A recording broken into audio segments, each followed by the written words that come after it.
Hi everyone, this is week 7, I believe, of our book club, and we're going to read 3 chapters today. We are going to read 100. Sorry, what was the title again? 100% Pure German Sweat. Thank you. 100% Pure German Sweat. I messed the title. I was like, what? The Gates of Thievery and Book of Fire. So these are our 3 chapters for the day. And Sasha is going to start reading today's, and I'll read the second chapter, and then we'll read the last one together. I hope you've had a good week and that you're excited to continue reading with us. And that's it. Sasha? OK, salut à tout le monde. C'est notre 7e semaine de notre club de livres pour la voleuse de livres. Aujourd'hui, on va lire 3 chapitres plutôt courts. On va commencer avec de la sueur allemande 100% pure. Ensuite, on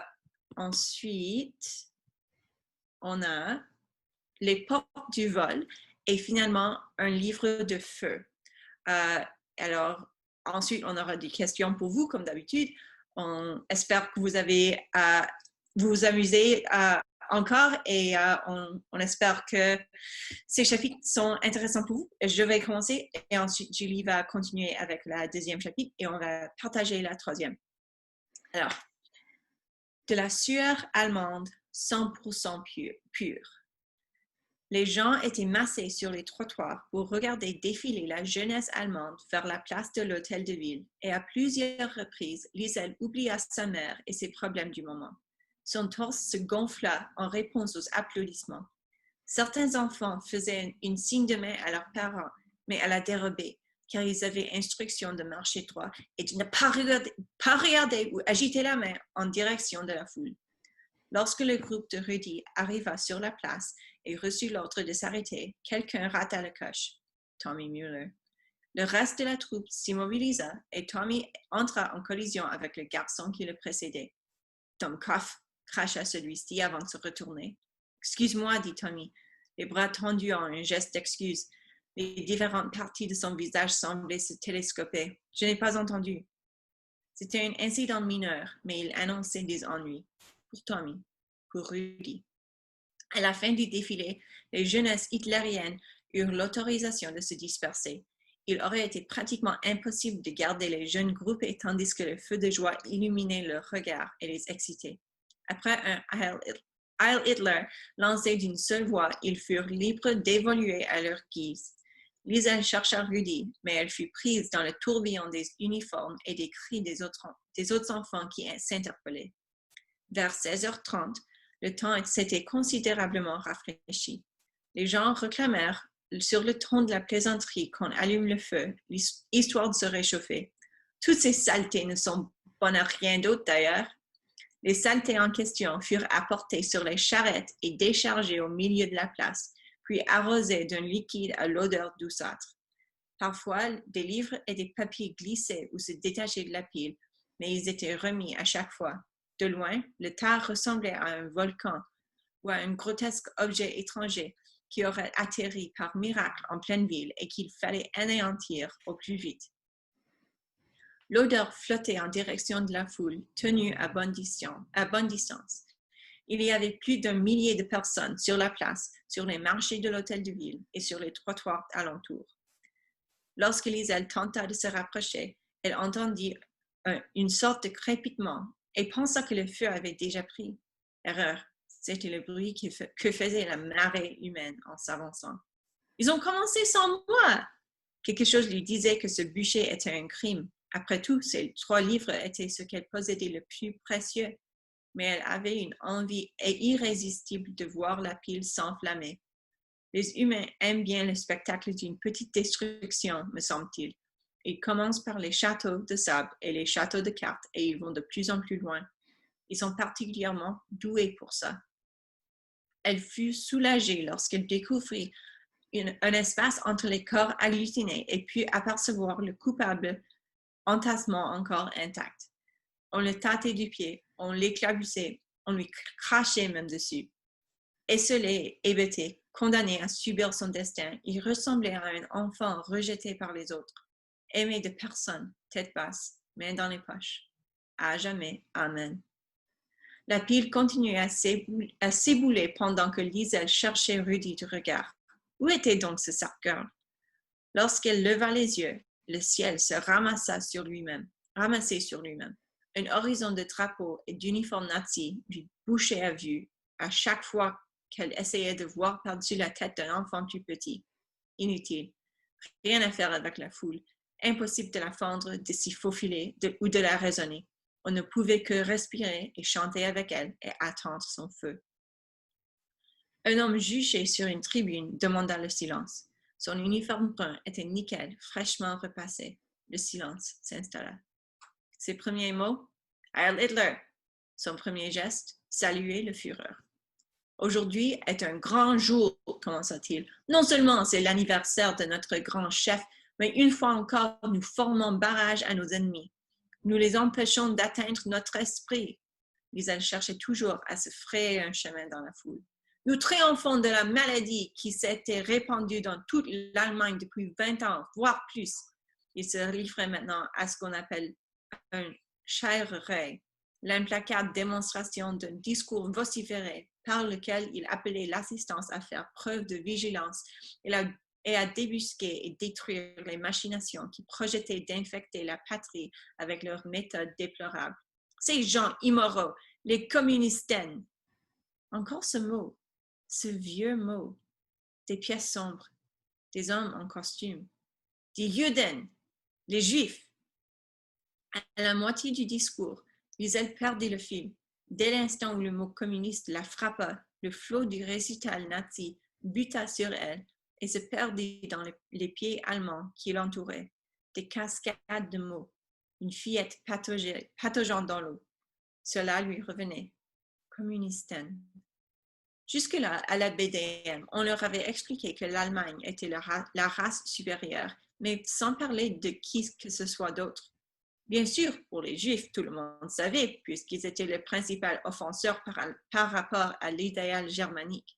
Mais jamais jusqu'à ce jour, il n'avait été fait mention des communistes, en dehors du fait que ceux qui avaient ce genre d'opinion politique seraient également punis.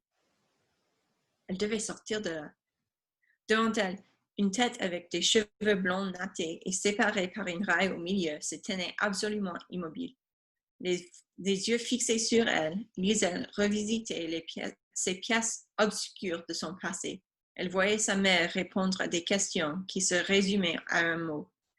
Elle comprenait maintenant. Sa mère affamée, son père disparu, communisten, son frère mort. Et maintenant, nous allons dire adieu à cette ordure, à ce poison, jusqu'avant que Liesel Meminger ne se retourne pour sortir de cette foule, pris de nausée. L'homme à la chemise brune quitta la tribune. Un comparse lui tendit une torche et il mit le feu à la pile qui le toisait du haut de sa culpabilité. Heil Hitler! La foule, Heil Hitler! D'autres hommes descendirent d'une estrade et entourèrent le tas qu'ils enflammèrent avec la grande satisfaction de chacun. Des cris d'approbation escaladèrent les épaules et après un temps, l'odeur de la sueur allemande pure s'éleva. Elle envahit chaque coin de la place et bientôt tout le monde nagea dedans, dans les mots, dans la sueur et les sourires. N'oublions pas les sourires. De nombreux commentaires enjoués et une nouvelle rafale de Heil Hitler suivre. Je me demande s'il n'y eut pas ici ou là un œil crevé ou une main abîmée, car il suffisait pour cela de se tourner au mauvais moment ou se trouver trop près de notre spectateur. Rien ne dit que ce n'est pas arrivé d'ailleurs. Pour ma part, je peux simplement vous assurer que personne n'en mourut, du moins physiquement parlant. Évidemment, et sans compter les 40 millions de personnes qui seront passées entre mes mains au moment où tout cela se terminera. Mais ceci est une autre histoire qui appartient à la grande histoire. Revenons à notre feu de joie. Les flammes oranges saluèrent la foule, tandis qu'elles dévoraient le papier et les caractères d'imprimerie. Les mots en feu étaient arrachés à leurs phrases. De l'autre côté, au-delà du halo de chaleur, on pouvait voir les chemises brunes et les croix gammées se donnaient la main. On ne voyait pas les gens, juste les uniformes et des insignes. Au-dessus, des oiseaux tournaient. Ils volaient en cercle, attirés par la lueur jusqu'au moment où la chaleur les repoussait. Ou bien les humains, la chaleur n'était sans doute pas en cause. Tandis que Liesel cherchait à s'échapper, une voix la rattrapa. « Liesel !» Ce n'était pas celle de Rudy, mais elle la connaissait. Elle parvint à se dégager et découvrit le visage dont elle provenait. Oh non, Ludwig Schmeckel. Contre toute attente, il n'essaya pas de ricaner, de plaisanter ou de faire la conversation avec elle. Il fut juste capable de tirer Liesel vers lui et de lui montrer sa cheville. Elle avait été piétinée dans l'excitation générale et un sang noir imbibait la chaussette. Sous ses cheveux blonds émelés, il semblait totalement désemparé. Un animal. Pas un cerf aux abois, mais une bête blessée dans la mêlée de ses congénères qui n'allait pas tarder à la piétiner. Non sans mal, Liesel l'aida à se lever et le traîna hors de la foule, vers l'air frais. Ils atteignirent, en tibutant, les marches sur le côté de l'église. Il y avait là un espace libre et ils s'y posèrent soulagés. Le souffle de Schmeckel, arrivé en avalanche, glissait le long de sa gorge. Le garçon se tint à la cheville et réussit à en faire parler. « Merci, dit-il à Liesel, sans la regarder dans les yeux. Encore quelques expirations hachées. Et puis, tous deux eurent la vision de singerie dans la cour de l'école, suivie d'une raclée. Je suis désolée pour... Enfin, tu sais. Liesel entendit le mot à nouveau. Communiste. Elle choisit toutefois de ne pas détourner son attention de Ludwig Schmeckel. Moi aussi. Ils se concentrèrent alors sur leur respiration car ils n'avaient plus rien à se dire, plus rien à faire ensemble. La tache de sang s'élargissait sur la cheville de Ludwig Schmeckel. Un mot pesait sur la fillette. À leur gauche, les flammes et les livres en feu étaient acclamés comme des héros. Et c'est la fin de ce chapitre. Et j'ai seulement une question pour ce chapitre, et c'est: que pensez-vous que Liesel vient de réaliser au sujet de ses parents? The gates of thievery. She remained on the steps, waiting for Papa, watching the stray ash and the corpse of collected books. Everything was sad. Orange and red embers looked like rejected candy, and most of the crowd had vanished. She'd seen Frau Diller leave, very satisfied, and Fifkus, white hair, a Nazi uniform, the same dilapidated shoes, and triumphant whistle. Now there was nothing but cleaning up, and soon no one would even imagine it had happened. But you could smell it. What are you doing? Hans Huberman arrived at the church steps. Hi, Papa. You were supposed to be in front of the town hall. Sorry, Papa. He sat down next to her, having his tallness on the concrete and taking a piece of Liesel's hair. His fingers adjusted it gently behind her ear. Liesel, what's wrong? For a while, she said nothing. She was making calculations, despite already knowing. An 11-year-old girl is menacing, but she's not stupid. A small addition, the word communist, a large bonfire, a collection of dead letters, the suffering of her mother, the death of her brother, equal the Führer. The Führer. He was the Zay that Hans and Rosa Ubermans were talking about that evening when she first wrote to her mother. She knew it, but she had to ask. Is my mother a communist? Staring straight ahead. They were always asking her things before I came here. Hans edged forward a little, forming the beginning of a lie. I have no idea. I've never met her.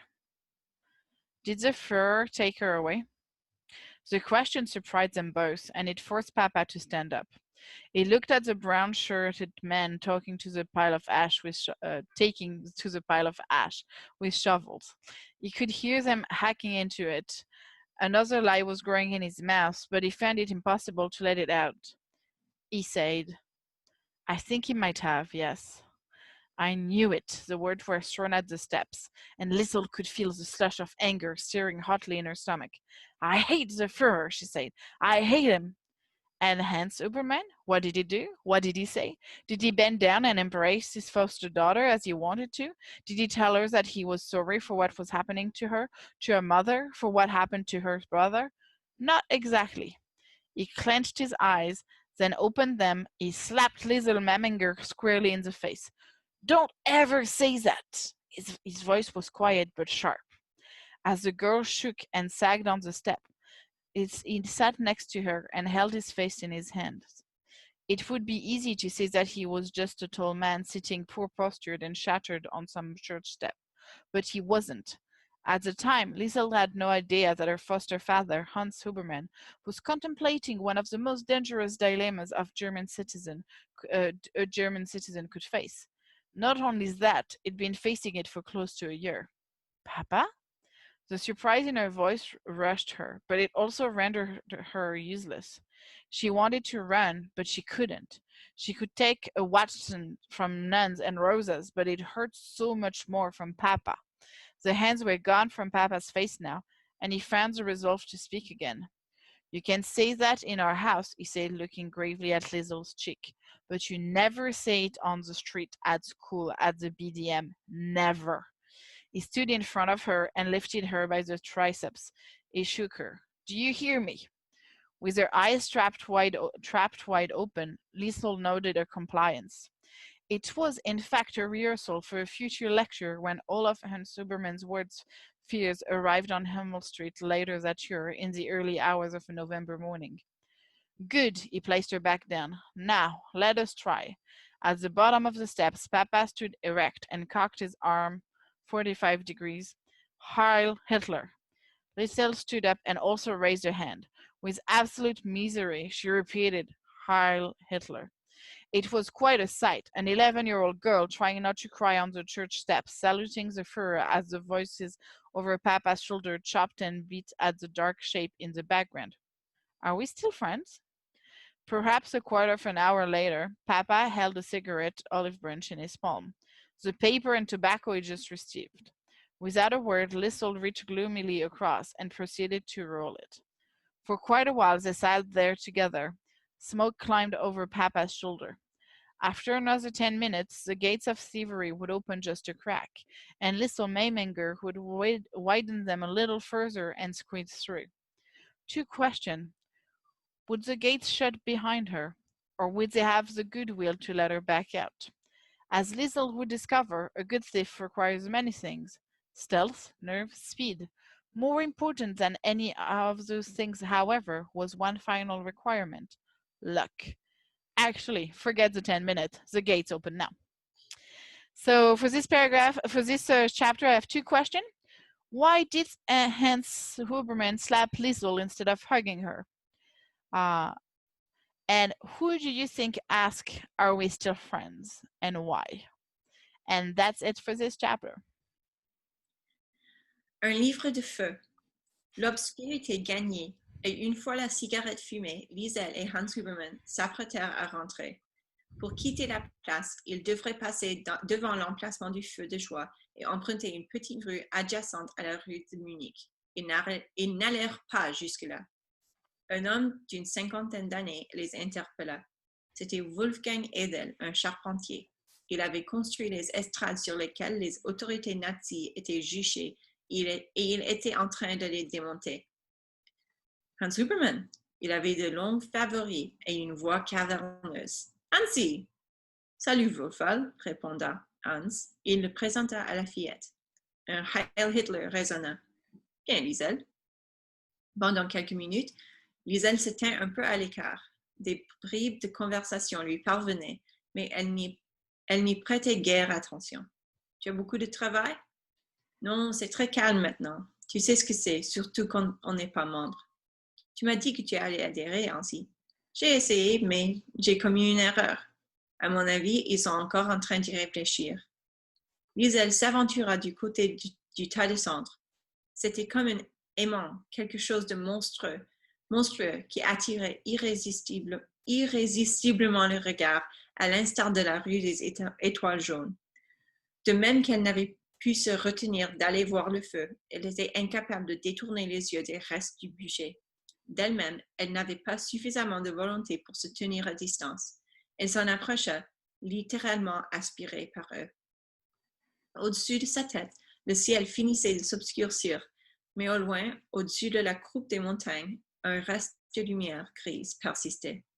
Pass auf, Kind, lui dit à un moment quelqu'un en uniforme qui vidait des pelletées de cendres dans une charrette. Attention, petite. Près de l'hôtel de ville, sous un lampadaire, des ombres étaient en train de bavarder, certainement pour se féliciter du succès de la manifestation. De là où elle se trouvait, Liesl n'entendait que le son de leur voix, pas les mots prononcés. Pendant quelques minutes, elle observa les hommes qui déblayaient en attaquant la pile à la basse pour qu'elle s'effondre plus vite. Ils faisaient des allers-retours vers un camion et au bout de la troisième fois, une petite quantité de matériaux vivants s'échappa du cœur des cendres. The material. Half a red flag, 2 posters advertising a Jewish poet, 3 books, and a wooden sign with something written on it in Hebrew. Perhaps they were damp. Perhaps the fire didn't burn long enough to fully reach the depths where they sat. Whatever the reason, they were huddled among the ashes, shaken, survivors. 3 books, Liesl spoke softly, and she looked at the back of the men. Come on, said one of them. Hurry up, will you? I'm starving. They moved toward the truck. The threesome of books poked their noses out. Liesl moved in. The heat was still strong enough to warm her when she stood at the foot of the ash heap. When she reached her hand in, she was bitten, but on the second attempt, she made sure she was fast enough. She latched onto the closes of the book. It was hot, but it was also wet, burned only at the edges, but otherwise unhurt. It was blue. The cover felt like it was woven with hundreds of tightly drawn strings and clamped down. Red letters were pressed into those fibers. The only word Liesl had time to read was shoulder. There wasn't enough time for the rest, and there was a problem, the smoke. Smoke lifted from the cover as she juggled it and hurried away. Her head was pulled down, and the sick beauty of nerve proved more ghastly with each stride. There were 14 steps till the voice. It propped itself up behind her. Hey! That was when she nearly ran back and tossed the book onto the mound, but she was unable. The only movement at her disposal was the act of turning. There's something in there that didn't burn. It was one of the cleanup men. He was not facing the girl, but rather the people standing by the town hall. Well, burn them again, comes the reply, and watch them burn. I think they're wet. Jesus, Mary, and Joseph, do I have to do everything myself? The sound of footsteps passed by. It was the mayor, wearing a black coat over his Nazi uniform. He didn't notice the girl who stood absolutely still only a short distance away. A realization. A statue of the book thief stood in the courtyard. It's very rare, don't you think, for a statue to appear before its subject has become famous? She sank, the thrill of being ignored. The book felt cool enough now to sleep inside her uniform. At first it was nice and warm against her chest. As she began walking, though, it began to heat up again.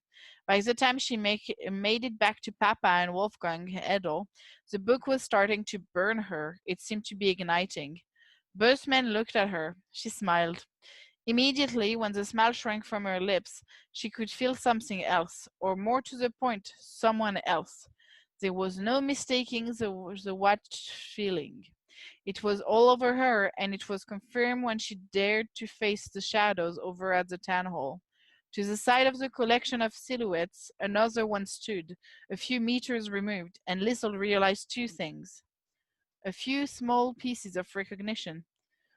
The shadow's identity and the fact that it had seen everything. The shadow's hands were in its coat pockets. It had fluffy hair. If it had a face, the expression on it would have been one of injury. Gottverdammt, Liesl said, only loud enough for herself. God damn it. Are you ready to go? In the previous moment of stupendous danger, Papa had said goodbye to Wolfgang Edel and was ready to accompany Liesl home. Ready, she answered. They began to leave the scene of the crime, and the book was well and truly burning her now. The shoulder shrug had applied itself to her ribcage. As they walk past the precarious town hall shadows, the book-thief winced. What's wrong? Papa asked. Nothing. Quite a few things, however, were most definitely wrong. Smoke was rising out of Lizel's collar. A necklace of sweat had formed around her throat. Beneath her shirt, a book was eating her up. Sasha, do you want to ask your question for the first part? Bien sûr. Alors, si vous étiez à la place de Lizel, aurez-vous pris le livre et pourquoi? And my question, what do you think Lizel is going to do next? And that is everything for today. As per usual, we'll post the question and the chapter's name with the video, and you'll be able to answer them in the comment if you decide to do so, or you can just chat about them at home with your family and your friends. And that's it for today. Alors, comme d'habitude, on va mettre les questions sous la vidéo et on vous encourage de répondre aux questions dans les commentaires ou avec votre famille et vos amis, comme vous voulez. Discuter, penser plus sur les chapitres qu'on a lus et on vous verra la semaine prochaine pour quelques autres chapitres. Goodbye. Au revoir.